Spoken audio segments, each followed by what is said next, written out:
லைஃப்பில் இந்த மாதிரி ஒரு பெயின்ஃபுல்லான ஒரு சுச்சுவேஷனை நான் ஃபேஸ் பண்ணதே கிடையாது.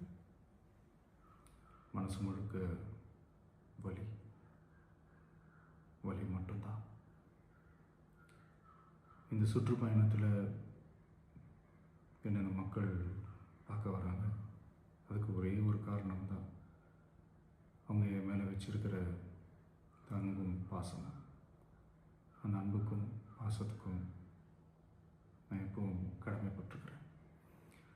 அதனால தான் இந்த சுற்றுப்பயணத்தில் மற்ற எல்லா விஷயங்களையும் தாண்டி மக்களுடைய சேஃப்டி, அதில் எந்த காம்ப்ரமைஸும் பண்ணிடக்கூடாதுன்றதுக்காக தான் அது என் மனசில் ரொம்ப ஆழமாக இருக்கும் அந்த எண்ணம். அதனால தான் இந்த அரசியல் காரணங்கள் எல்லாத்தையும் தவிர்த்துட்டு ஒதுக்கி வச்சுட்டு மக்களுடைய சேஃப்டி மட்டும் மைண்டில் வச்சுக்கிட்டு அதுக்கான இடங்களை சூஸ் பண்ணுறது, அதுக்கான இடங்களை பார்த்து பெர்மிஷன் கேட்குறது, போலீஸ் டிபார்ட்மெண்ட்டில் அதை ரிக்வெஸ்ட் பண்ணி கேட்போம்.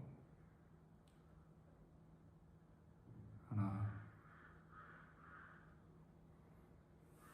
நடக்கக்கூடாதது நடந்துருச்சு. ஆனால் மனுஷன் தானே, அந்த நேரத்தில் அத்தனை பேர் பாதிக்கப்பட்டு இருக்கும்போது எப்படி அந்த ஊரை விட்டுட்டு என்னால் கிளம்பி வர முடியும்?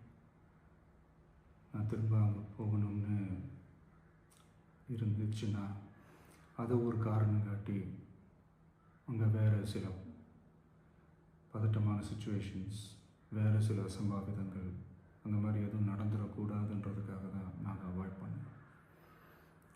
இந்த நேரத்தில் சொந்தங்களை இழந்து தவிக்கிற அத்தனை குடும்பங்களுக்கும் என்னுடைய ஆழ்ந்த இரங்கலை தெரிவிச்சுக்கிறேன். எனக்கு தெரியும், என்ன சொன்னாலும் இது ஈடேயாகாதுன்னு எனக்கு தெரியும்.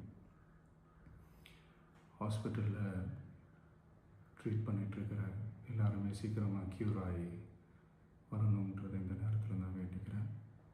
கூடிய சீக்கிரமே உங்கள் எல்லாரையும் நான் சந்திக்கிறேன். இந்த நேரத்தில் எங்களுடைய வலிகளை, எங்களுடைய நிலைமையை புரிஞ்சுக்கிட்டு எங்களுக்காக பேசின அரசியல் கட்சிகளை சார்ந்த நண்பர்கள், தலைவர்கள் அனைவருக்கும் என்னுடைய நன்றியை தெரிவிச்சுக்கிறேன். கிட்டத்தட்ட ஒரு 5 மாவட்டத்துக்கு பிரச்சாரத்துக்கு போனோம். இந்த மாதிரி எதுவுமே நடக்கல. ஆனால் கரூரில் மட்டும் ஏன் எப்படி நடக்குது, எப்படி நடக்குது? மக்களுக்கு எல்லா உண்மையும் தெரியும். மக்கள் எல்லாத்தையும் பார்த்துக்கிட்டு இருக்கிறாங்க. கரூரை சேர்ந்த அந்த மக்கள் அந்த உண்மையெல்லாம் வெளியில் சொல்லும்போது எனக்கு கடவுளே நேரில் வந்து இறங்கி அந்த உண்மைகள்லாம் சொல்கிற மாதிரி எனக்கு தோணுச்சு. சீக்கிரமே எல்லா உண்மைகளும் வெளியில் வரும்.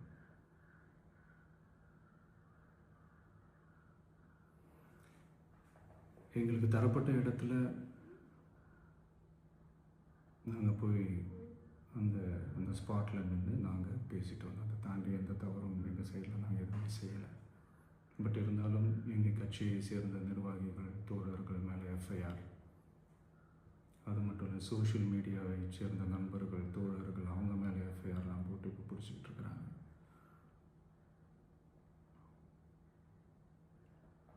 சிஎம் சார், உங்களுக்கு ஏதாவது இந்த பழி வாங்கணும் அப்படின்ற எண்ணம் ஏதாவது இருந்துச்சுன்னா என்ன வேணாலும் பண்ணுங்க. அவங்க மேலே கை வைக்காதீங்க.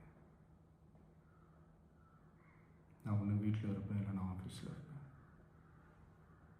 என்ன வேணாலும் செய்யுங்க.